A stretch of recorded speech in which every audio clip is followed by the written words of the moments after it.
نبيين الصلاة والسلام عليك يا رحمة للعالمين.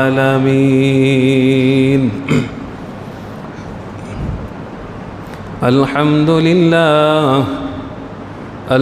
لله رب العالمين خالق السماوات والأرضين، والصلاة والسلام على من كان نبيا وآدم بين الروح والجسد أجملين أكملين وأكملين، وعلى آله الطيبين وأصحاب المطهرين. أعوذ بالله من الشيطان الرجيم. بسم الله الرحمن الرحيم. والذين هم لفروجهم حافظون.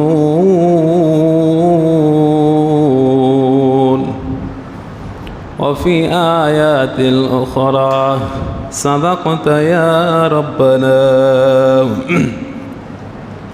الذي أرسله بالحق بشيرا ونذيرا وداعيا إلى الله بإذنه وسراجا منيرا. إن الله وملائكته يصلون على النبي يا أيها الذين آمنوا صلوا عليه وسلموا تسليما. اللهم صل على مولانا محمد وعلى آل سيدنا.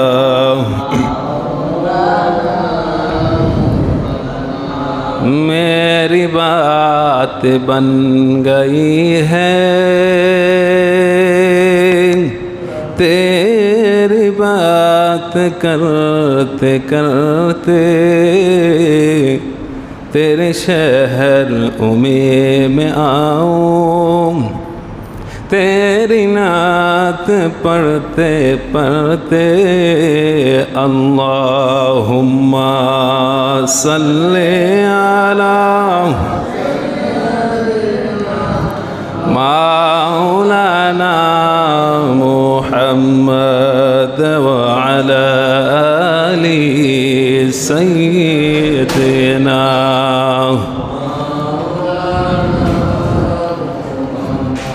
এই দুনিয়া পরে থাকবে, আমরা একদিন থাকব না। ধনী গরিব ছোট বড় আজরাইল কাউকে সারবে না। আল্লাহুম্মা সাল্লি আলা মাওলানা মুহাম্মদ ওয়া আলা আলি সাইয়্যিদিনা।